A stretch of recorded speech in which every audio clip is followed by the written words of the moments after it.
na Ásia, graça e paz a vós outros, da parte daquele que era, que é, há de vir, da parte dos 7 espíritos que se acham diante do seu trono, e da parte de Jesus Cristo, a fiel testemunha, primogênito dos mortos, e soberano dos reis da terra, aquele que nos amou e pelo seu sangue nos libertou dos nossos pecados, e nos constituiu reinos sacerdotes para o seu Deus e Pai. A ele a glória e o domínio pelos séculos dos séculos. Amém. Desde que vem com as nuvens, e todo olho verá, até quantos os transpassaram, e todas as tribos da terra se lamentarão sobre ele, certamente. Amém. Eu sou o Alfa e o Ômega, diz o Senhor Deus, aquele que é, que era, que há de vir, o Todo-Poderoso. Eu, João, irmão vosso e companheiro na tribulação, no reino e na perseverança em Jesus Cristo, achei-me na ilha chamada Pátimos, por causa da palavra de Deus e do testemunho de Jesus. Achei-me em espírito no dia do Senhor, e ouvi por detrás de mim grande voz, como de trombeta, dizendo: o que fez, escreve em livro e manda às 7 igrejas: Éfeso, Esmina, Pérgamo, Tiatira, Sardes, Filadélfia e Laodiceia. Voltei-me para ver quem falava comigo, e voltando, vi 7 candeeiros de ouro. E no meio dos candeeiros, um semelhante a filho de homem, com vestes talares, e cingido à altura do peito com uma cinta de ouro. A sua cabeça e cabelos eram brancos como a alva, como neve, olhos, como chama de fogo, e os pés semelhante ao bronze polido, como que refinado numa fornalha. A voz como voz de muitas águas. Tinha na mão direita 7 estrelas, e da sua boca saía-lhe uma afiada espada de 2 gumes. O seu rosto brilhava como o sol na sua força. Quando o vi, caí a seus pés como morto. Porém, ele pôs sobre mim a mão direita, dizendo: não temas, eu sou o primeiro e o último, e aquele que vive. Estive morto, mas eis que estou vivo pelos séculos dos séculos, e tenho as chaves da morte e do inferno. Escreve, pois, as coisas que vistes, e as que são, e as que hão de acontecer depois destas. Quanto aos mistérios das 7 estrelas que viste na minha mão direita, e aos 7 candeeiros de ouro, as 7 estrelas são os anjos das 7 igrejas, e os 7 candeeiros são as 7 igrejas. Queridos, o livro de Apocalipse é um livro praticamente todo simbólico. É um livro, se você tentar entender ao pé da letra, você vai criar um tumulto na sua mente e não vai conseguir entender muitas coisas. Poucas são as coisas que não têm um significado. Queridos, o texto que nós lemos aqui está expressando e como estava Jesus a partir de agora. Agora o texto está expressando Jesus Cristo. E começa a falar como que ele era, e cada parte que fala significa algo. E no último versículo que nós lemos, fala que ele tem nas mãos a igreja e tem nas mãos também as igrejas. E nisso aqui, queridos, no começo da leitura ele fala: João, escreve as 7 igrejas. E aí, queridos, Deus me levou a analisar apenas 2. Abra sua Bíblia em Apocalipse capítulo 2, de 18 a 29, só você acompanhar. Apocalipse capítulo 2, de 18 a 29. Aí é uma carta escrita à igreja de Tiatira. A igreja de Tiatira era um nome antigo da moderna cidade turca, que o significado chama Castelo Branco. Era um importante centro comercial na Ásia Menor e foi fundada por Seleuco I Nicator. Era famosa pelo seu comércio e por sua produção, e foi ali a primeira conversão que o apóstolo Paulo teve. Lídia se converteu em Tiatira. A carta de Tiatira é uma carta interessante. Nos primeiros versículos, versículo 18, Jesus se apresenta mais uma vez repetindo algumas qualidades dele. Ele fala, olha, no versículo 18 ele diz: olhos como chama de fogo, pés semelhante ao latão reluzente de bronze. No versículo 19, ele dá um parecer, um veredito sobre a igreja. E ele fala, conheço tuas obras, teu amor, teu serviço, tua fé, tua paciência. E aí vem uma expressão que eu achei interessante, que ele não falou para nenhuma outra igreja. Leia comigo aí, repita. Que as tuas... Leia, pode ler. As tuas últimas obras... Ele está falando com o Tiatira, eu sei que agora você faz mais do que fazia. E ele continua falando, tem um problema. Tem uma mulher que você tolera chamada Jezabel. Queridos, eu e a pastora, nós somos advogados de Jezabel. É que às vezes as pessoas entendem de uma maneira errada quem é Jezabel. É uma figura do Velho Testamento. Era uma mulher que foi casada com um rei chamado Acabe. Ela não era de Israel, casou com o rei Acabe. O problema é que Jezabel, ela não era prostituta. Ela era uma rainha, mas só que tem que ela dominava tudo, inclusive o marido. Tudo que ela queria fazer, o marido deixava. Ela dominava o rei Acabe, dominou Israel, trouxe a idolatria de Baal para Israel, matou muitos profetas de Deus, perseguiu a Elias, ela fez o inferno. Uma das marcas maiores de Jezabel, que ela simulou um jejum, a mulher era semi-diabólica, simulou um jejum, e nesse jejum pessoas se levantaram falando que Deus tinha mostrado que Nabote tinha blasfemado contra Deus, e aquilo era sentenciou Nabote à morte. Ela foi profetisa, juíza, e condenou Nabote à morte. Sabe por quê? Porque o marido dela queria um terreno que Nabote não quis vender. Ela manda matar Nabote para satisfazer o marido chorão. Marido, perdão da palavra, grosso. E aí ela começa a fazer atrocidades, mandando e desmandando uma impunidade terrível. E aí o filho dela começou a reinar, ela continuou com o seu reinado. A morte dela foi trágica. Houve uma rebelião, jogaram-a de cima da torre, ela caiu, e nisso estava um tumulto ainda. Quando eles foram ver, os cachorros tinham comido a carne dela. Só tinham soltado o osso de Jezabel para se cumprir a palavra de Elias. Essa era Jezabel. Quando se fala de Jezabel, quer dizer que a igreja de Tiatira tolerava a influência de Jezabel com os seus ensinos enganosos. Era isso que Jesus estava falando. Olha, o que eu tenho contra ti, tem essa mulher que ensina coisas erradas, que está influenciando o meu povo, e vocês estão indo atrás dela. É isso que eu tenho contra ti. Você tolera isso ainda. E aí Jesus falou, olha, eu vou agir. Se arrependam, eu vou agir. Ele falou, olha, eu vou colocá-la sobre a cama. E virá uma grande tribulação sobre ela para que ela se arrependa. E quanto aos filhos dela, os seguidores dela, eu vou matar. E ele continua falando, olha, eu conheço, eu sou dos rígidos corações. Eu conheço. E eu vou fazer cada um receber conforme a sua obra. Conforme a pessoa faz. E aí, queridos, ele continua falando como um juiz. Ele fala, olha, aqueles que não se influenciaram por Jezabel, eu não vou colocar outra carga sobre eles. Eu não vou cobrá-los. Eu não vou pesar a mão. Aí dá uma palavra interessante, fala, mas o que tendes, retenham. Guarda. Até que eu venha, você tem algo valioso, guarda aí, te atira, não perde.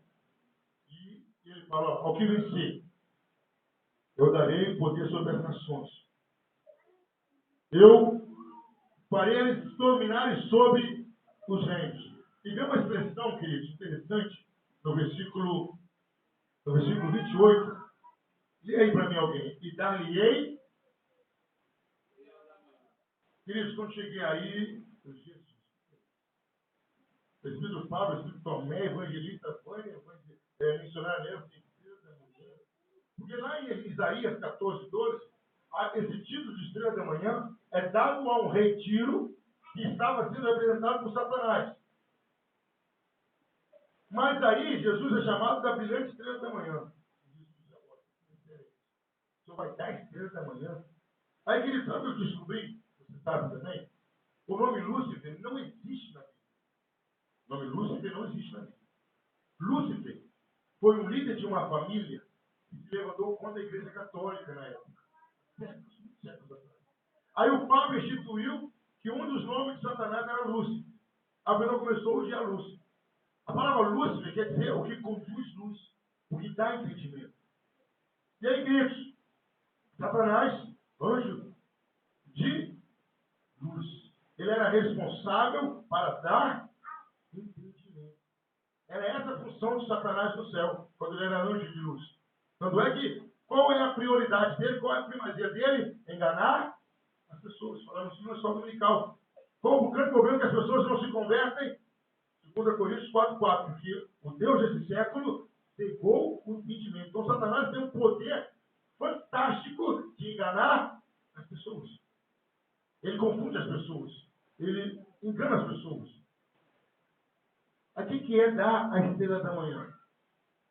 A estrela da manhã era o dom que Satanás tinha quando estava no céu. Ele era o arcanjo. Miguel era o guerreiro. Gabriel, o mensageiro. Satanás, então não era Satanás, era aquele que ia às nações para explicar as coisas, para fazer as nações entenderem. Quando ele foi jogado do céu para baixo, esse dom ficou sem ninguém. O que Jesus promete aqui? Aqueles que não se contaminaram com a influência de Jezabel, eu vou dar o dom de dar a entender às pessoas o que eu faço. Que promessa. Quem não se contaminou com a conversa de Jezabel, ele vai ser capaz de explicar todos os mistérios para alguém. Aí agora no capítulo 13, querido, dá um salto lá. Nós vamos para a igreja de Filadélfia. A igreja de Filadélfia tem uma coisa parecida com a igreja de Laodiceia. O que as duas têm parecida? Laodiceia não teve nenhum elogio. Filadélfia não teve nenhuma crítica. A única coisa parecida que elas têm é isso. Laodiceia não houve nada que Deus pudesse em Jesus elogiar. Em Filadélfia não houve nenhuma crítica. Aí ele começa falando, no versículo 7, Jesus se apresenta de novo. Ele fala, eu sou santo e verdadeiro. Eu sou santo. Em mim não há nada de mancha de pecado. Eu sou santo. Eu sou verdadeiro. Em mim não há sombra de mentira. Não há variação da verdade. Só há pureza. Aí ele fala uma coisa bonita. O que tem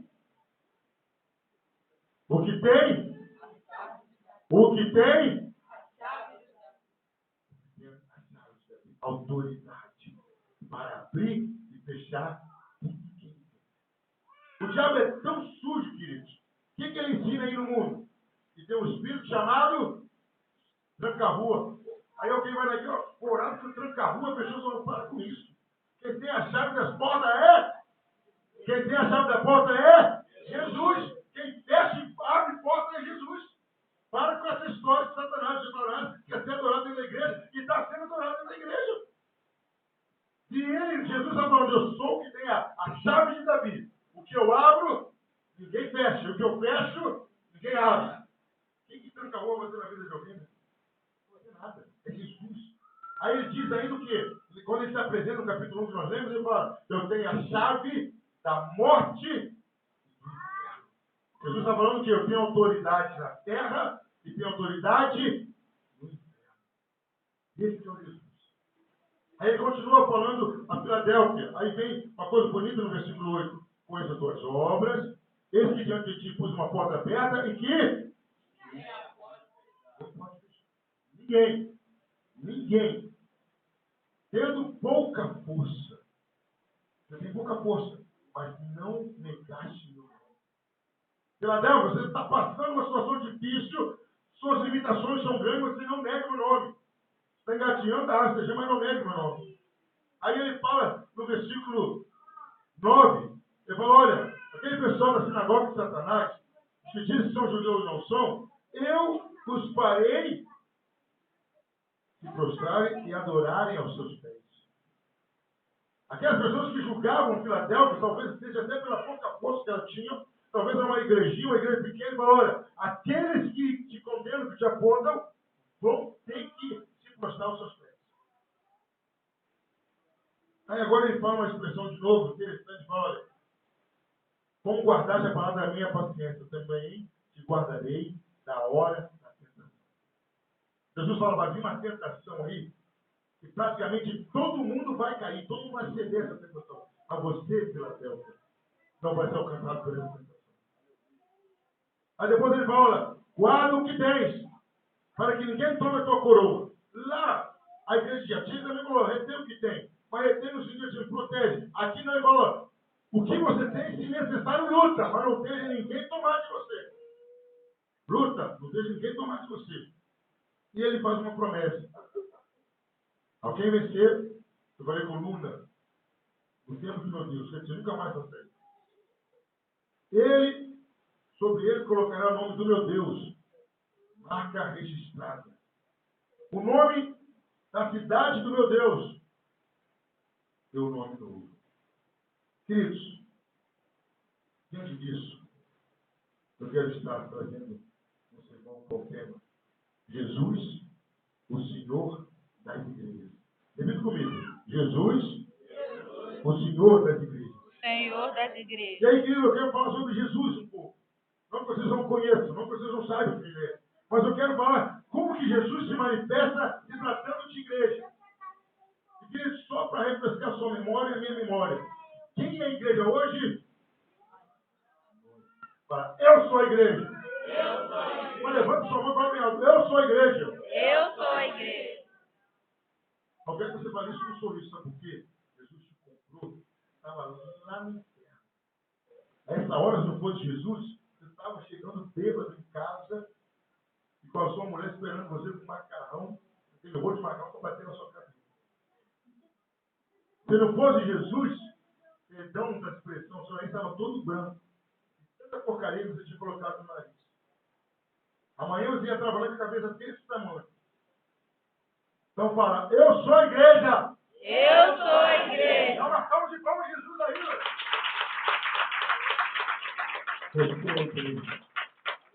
O Senhor é Jesus, o Senhor das igrejas. Primeira coisa, seus atributos. Jesus se apresenta quem ele é. Quando se trata de igreja, ele tem alguns atributos. Que atributos? Qualidades que fazem parte da essência da pessoa. Algumas qualidades, alguns atributos que só Jesus tem. Primeira coisa que ele fala, no versículo 18, 19 e 23 do capítulo 12, ele fala: meus olhos são como chama de fogo. Ele quer dizer o seguinte aqui: eu sou onisciente. Eu sei tudo de todos. Eu conheço você de trás para frente e de frente para trás. Ele fala, olha, eu conheço as tuas obras. Eu sei a intensidade do seu amor. Eu sei o tamanho que é a sua paciência ou o tamanho que a sua paciência não tem. Eu te conheço. Tratando de igreja, Jesus quer dizer o seguinte, nada foge do seu conhecimento. Eu sei quem é fiel e eu sei quem não é fiel. Eu sei quem trabalha e quem não trabalha. Jesus está falando, eu sou onisciente. Eu conheço todas as coisas. Nada foge do meu. A primeira palavra de Deus tem na pessoa de Jesus para as igrejas é essa. Aquilo que você faz que ninguém vê, eu estou vendo.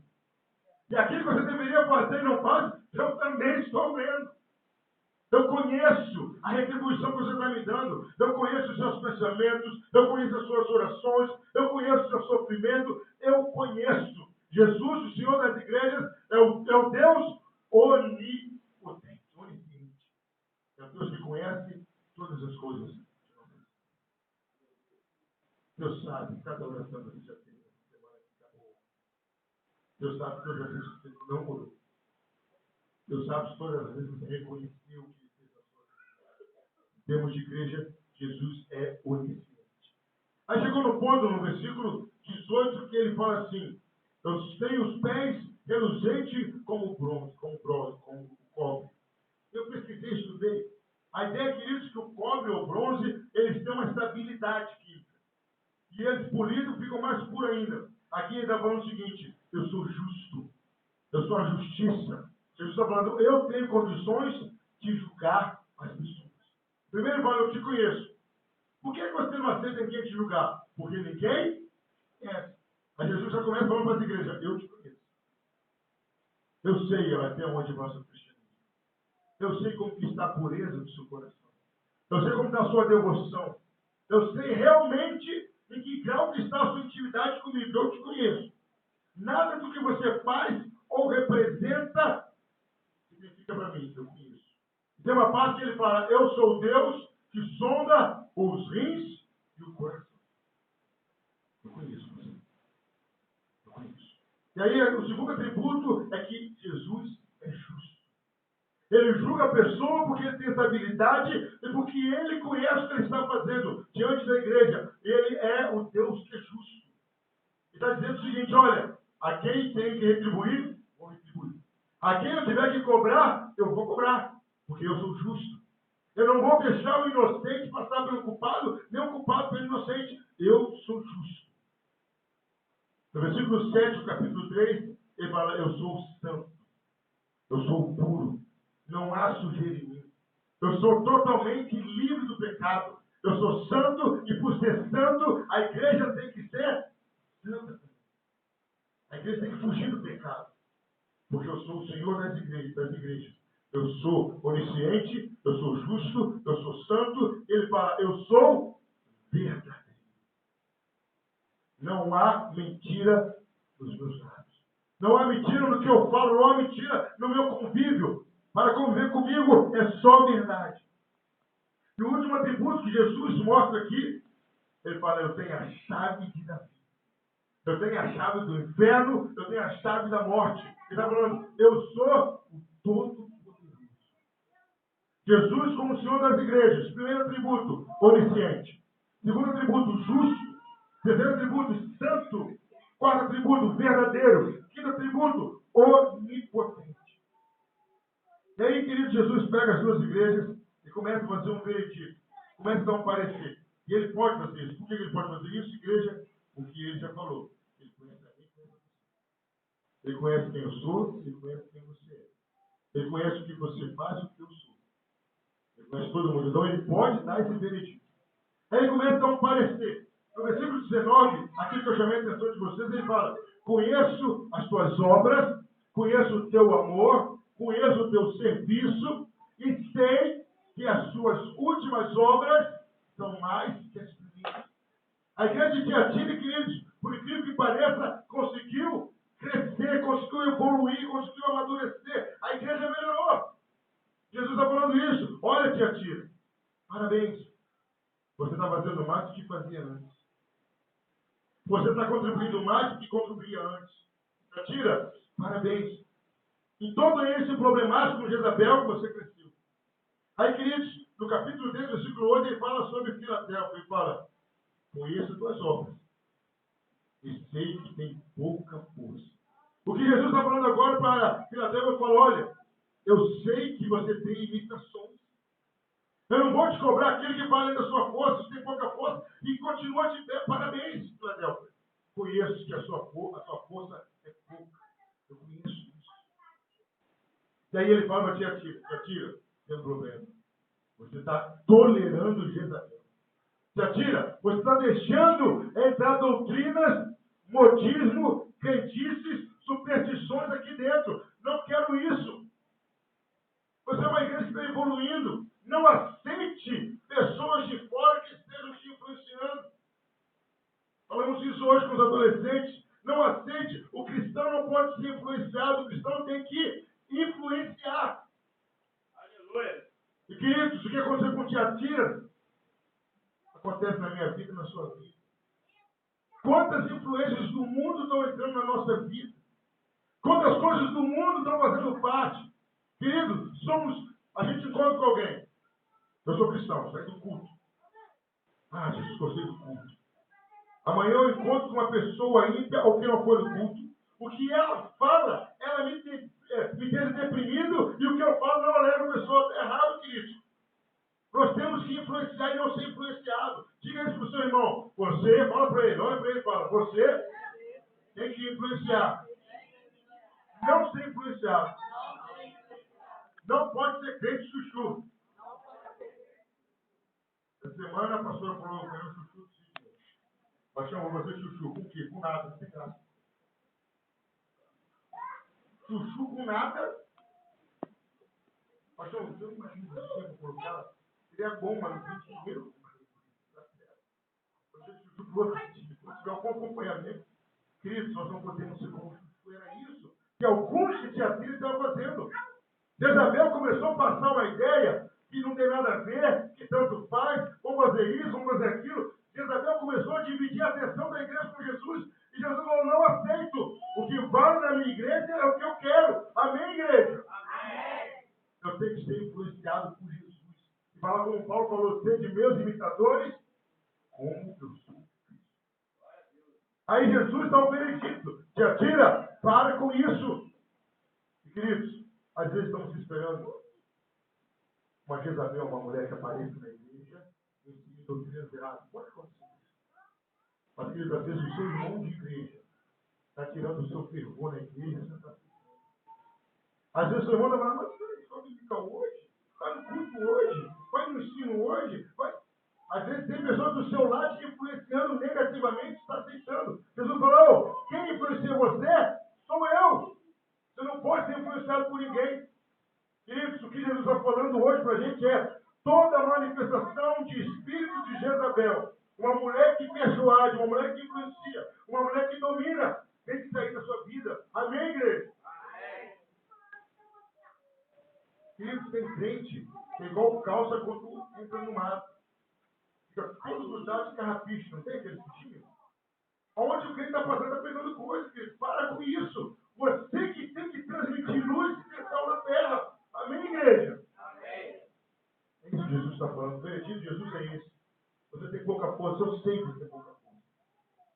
Eu sei que você vem se arrastando para a igreja. Eu sei que você está tentando fazer mais do que fazer. Mas você também está fazendo o mesmo que você fazia. Mas, por favor, tira o espírito de Jezabel de perto de você. Aí, no versículo 22 e 23, capítulo 2, Jesus falou, agora eu vou agir. Uma ação purificadora. Ele falou, olha, eu vou colocar Jezabel na cama e eu vou matar os seus rebentos, os seus filhos. Todo fruto de Jezabel eu vou aniquilar. O que Jesus está fazendo aqui, queridos? Jesus está santificando o que é dele. O que ele não gosta, ele vai tirar. Queridos, nessa noite, fala isso para ele, Jesus. O que está em mim, que não é do seu agrado, tire. Porque eu sou a sua igreja. Porque eu sou o seu templo. Porque eu sou a sua morada. Queridos, é isso que a gente faz quando vai alugar uma casa, quando compra uma casa. Você aceitaria comprar ou alugar uma casa, deve ser para auto-resposta. Se alguém falar assim, ó, nesse cômodo você não pode entrar. Você alugaria essa casa? Sim ou não? Como você quer que Jesus more na sua vida se tem um lugar que ele não é? Jesus fala, o que eu não gosto eu vou tirar. Ele fala, eu vou colocar de cama Jezabel e vou matar os seus filhos. Eu vou purificar a minha igreja. E nesse purificar ele dá um conselho para as igrejas. No versículo 25, capítulo 12, ele fala, depende do que você tem. Eu te dei alguma coisa. Guarda, guarda. Aí, igreja, ele dá um salto, no sentido contrário para trás, Salmo 119, versículo 11. Que o salmista diz, escondi a tua palavra para... Coloca a palavra aí. Coloca a palavra aí.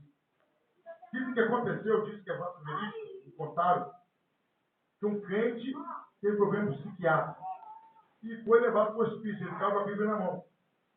E ele ficava lá no hospício gritando. Que Jesus vai voltar e fala assim, estava no versículo, e os loucos ficaram loucos com aquilo, né? Não aguentando mais, estavam doidos com aquele barulho. Aí chamaram o enfermeiro e falaram assim, ó, o crente está me deixando doido. Aí o enfermeiro foi lá, dois enfermeiros, botou sentido Sidney, né? Critério bem forte assim. Foram lá e tomaram a Bíblia do maluco. O maluco olhou para eles, vocês tomaram a Bíblia? Não tem problema, está tudo aqui. É assim que você tem que ser. Deus colocou em você algo valioso que se chama Espírito Santo de Deus. Fala, eu tenho o maior dos Espíritos que habita em mim. Agora bem forte. Eu não vou perder. Mas ela fala, eu não vou perder. Eu não vou perder. É isso que Jesus está falando com Tiatira. Guarda o que tens. Guarda, retém. Eu estou vindo aí. Guarda o que você tem. Protege. Aí ele fala para Filadélfia, versículo 3:11. Ele fala, olha, protege o que tem. Para que ninguém tome o que você tem. Você tem coisa valiosa. Não deixe ninguém tomar. Pastor, ninguém tomar? A gente abre um parênteses e vai lá na parábola do semeador. Uma semente caiu à beira do caminho. Veio os pássaros e a comida. Aí Jesus explica o que quer dizer isso. Olha, a semente que caiu na beira do caminho são aquelas pessoas que ouviram a palavra de Deus, receberam com alegria. Mas veio Satanás e tirou dos seus corações. Jesus está falando para o Filadélfia. Você tem pouca força, mas luta para não perder o que eu te dei. Luta. Agora um caso que aconteceu com a minha irmã, uma irmã mais velha, 4 anos mais velha, bonita, parece comigo. Né? E aí, Melissa, pode dizer, ela acabou de receber o presbítero do América. Acabou de receber. Quando foi subir no ônibus, o ladrão puxou a bolsa com ele. Ele era manigona. Ela correu atrás do ladrão. Derrubou o ladrão. Bateu no ladrão, levou o meu pagamento para levar e foi embora. É isso que Jesus está falando. É seu. Não deixa ninguém tomar. É seu. Eu te dei uma coroa, você não vai receber não. Você já tem uma coroa no céu com o seu nome. Amém, igreja? Amém. Por que você vai deixar alguém tomar a sua coroa? Fala, eu já tenho uma coroa. Eu já tenho uma coroa. Aí Jesus fala, não deixe ninguém tomar. Luta. Pega uma luta. Luta contra a sua carne. Luta contra o seu eu. Luta contra a paixão da carne. Luta contra o mundo. Luta, mas não perca a sua coroa. Ele fala, eu sou recompensador. Para a minha parte gostosa do céu. Eu sou recompensador. Ele fala, quem não for dominado por falsas doutrinas, por falsas influências, por mais companhias. 1 Coríntios, capítulo 3, capítulo 15, versículo 3, alguma coisa assim, já decorou? Diz lá assim, não vos enganeis. As mais conversações corrompem os bons. Não estou evangelizando meus amigos, começa a piada, né?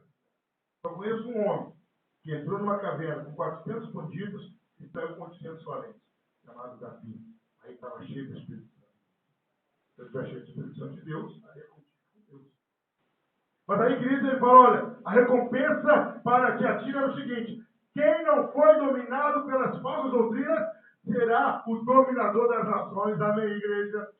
Você não foi dominado pela carne, não foi dominado pelas paixões, você vai dominar com Jesus quando ele vier no seu trono de glória. Você vai reger as nações. Aquele que não perde, vence.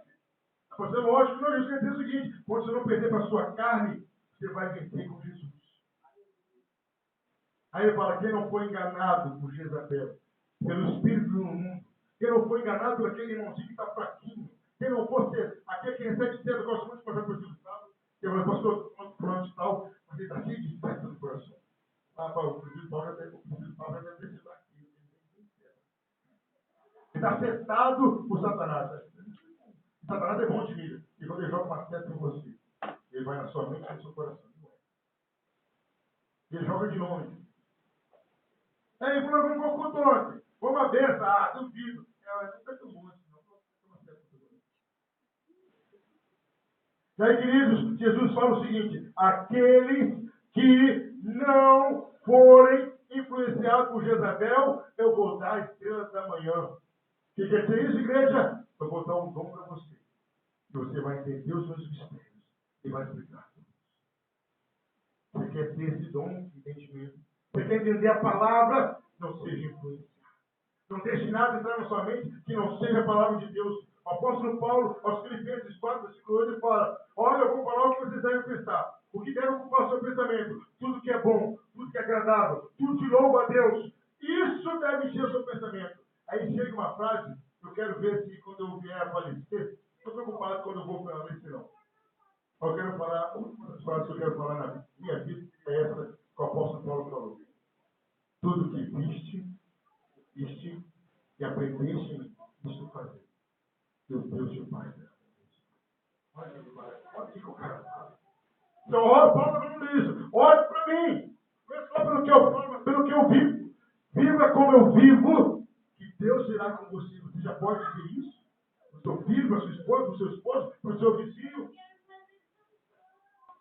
Aí Jesus fala, olha, botar a estrela da manhã. Entendimento, vai conduzir luz.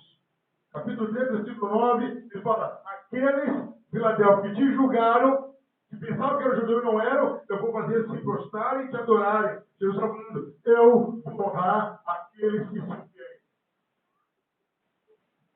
Você vai ser honrado, você vai ser honrado, meu querido. É isso que ele está falando, eu vou honrar você. Ser fiel. Ser fiel, não é coisa tranquila, não. CPL só comer arroz com feijão. Mais caldo de feijão do que feijão. CPL, querido. É você deixar a sua família no seu mundo e esperar que Deus providencie outra coisa para você. CPL é você vir para a igreja com o sapato furado. Só para te abençoar, você precisa de uma força dada. É isso que é CPL. CPL é a pessoa olhar para você e falar: cadê o seu Deus? O pessoal criou uma mania por escolher a palavra para não ofender ninguém. Sem falta de inteligência. O pessoal acha que crente não fica doente. Eu me disse, crente não fica doente. Por que não fica doente? Por que crente não fica doente? Tem gente que acha que crente nem morre. Eu quero morrer. Não vai ficar para semente não, tá doido? Quero encontrar com Jesus. Rapaz, o que Jesus mais quer é que eu morra. Que isso, pastor? O trabalho que eu dou para ele, para ser crente, eu faço não. Mas rapaz, esse cara está doido para dizer: vem cá, fica aqui. É isso. Meu querido, você e eu damos trabalho para ser crente. Quem concorda diz amém. Amém. Se fosse por sua conta, você era crente até hoje.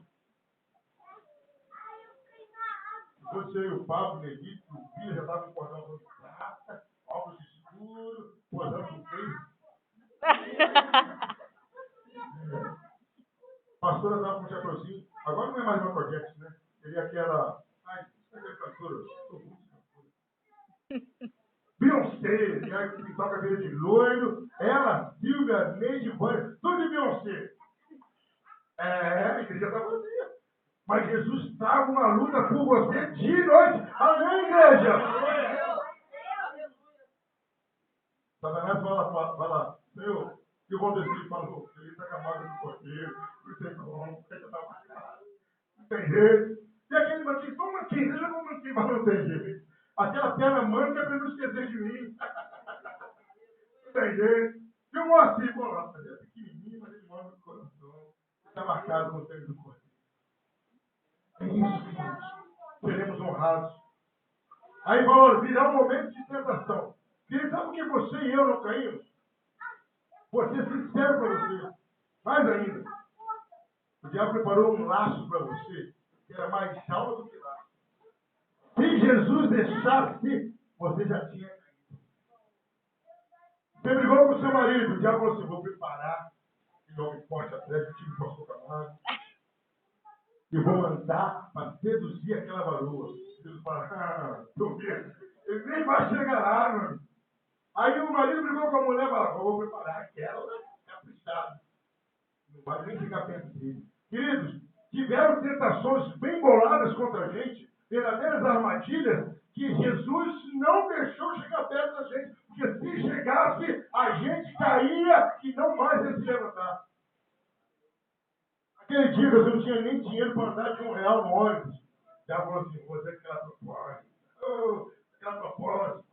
Teve um novo convertido na nossa igreja, virado desempregado. Um colega aqui falou: você está na igreja, não tem nada a ver, não. Olha só, você vai fazer só uma viagem. Cada viagem que você fizer, vai ganhar R$12.000. Mas o que é, não? Um produto que você vai trazer, só isso. Cada vez que você for no Rio e voltar, R$12.000. Pode ser? Rapaz, um dia a casa vai cair, não vou querer, não. Eu acabei de entrar na igreja, não vai entrar nessa. Queridos, vieram propostas bem boladas do Satanás para destruir você e a mim. Mas por sermos fiéis na nossa pouca força, Ele, Deus, não deixou a tentação vir sobre nossas vidas. Quantas vezes o Nick, Vânia, irmã Sônia e Virgínia acordaram tristes da vida?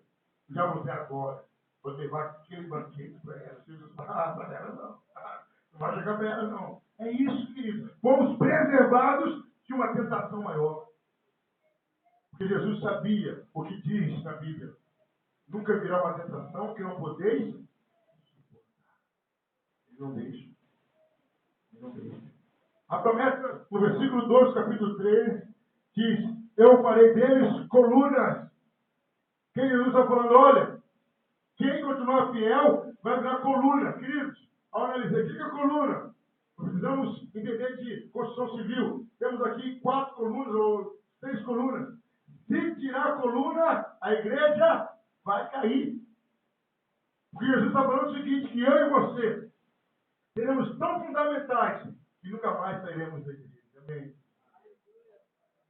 Eu vou tornar vocês fortaleza. Aí começa a parte gostosa. Fala, colocarei o meu nome sobre eles. Sabe o que é isso? Vocês serão propriedade exclusiva minha. Estou só o presbítero papo ainda. Vocês serão propriedade minha. Amém. Vamos ter o nome de Deus. Aí ele fala, olha, eu vou colocar sobre vocês o nome da cidade santa. O que quer dizer isso? Sabe o que quer dizer isso? E eu e você, como recompensa, já somos registrados, cadastrados como cidadãos. A sua casa, a minha casa, já está lá em Jerusalém, na Nova Jerusalém. Já está lá o endereço, Rua de Ouro. Rua de Ouro à direita. Tem um barraquinho no Camargo. Não precisa nem ser muito grande. Só de eu entrar na Rua de Ouro. E ele fala, vou dar um novo nome. Vou te dar uma nova vida. Novo céu, uma nova terra. E eu enxugarei dos próprios olhos de vocês toda a lágrima. Queridos, Jesus, o Senhor das igrejas, Ele te conhece e me conhece. Ele sabe do que você pode melhorar e não está melhorando. Ele sabe que você tem pouca força, que eu tenho pouca força. É a graça dele nos mantém de pé. E hoje ele fala, eu te conheço. Eu sei como está difícil. Eu sei como você também não está se esforçando como poderia se esforçar. Eu sei as suas dores. Eu sei os seus problemas, eu te conheço. Mas não se esqueça, eu sou todo poderoso, sou contigo. Eu vou te honrar, vou te guardar, vou te proteger. Cuidado com as influências que estão vindo na hora da aprovação da tentação. Cuidado com as vozes que estão tentando te induzir a outras coisas. Você tem feito muitas coisas, mas poderia fazer mais. Eu sei que você pode fazer mais. Eu sei disso. Para alguns ele fala, olha, em relação ao que você fazia, como você está fazendo muito mais. Como você está fazendo? Fala, tira o espírito de Jezabel da sua vida. Eu aconselho o que eu te dei, guarda. Lute por isso. Ele fala, está chegando o tempo da recompensa. Está chegando o tempo de eu retribuir tudo que você fez por mim, da minha obra. Se você não for dominado, você vai dominar. Se você não for confundido, você vai trazer entendimento ao mundo das vidas. Você vai ser honrado por aqueles que não são cristãos que te julgam. Vai ser preservado na hora da tentação. Mas você ser coluna. A minha igreja vai depender de você para muitas coisas. Você não vai ser mais aquele crente compra. Você é propriedade minha, cidadão dos céus. Você vai ter uma nova vida. Amém, igreja?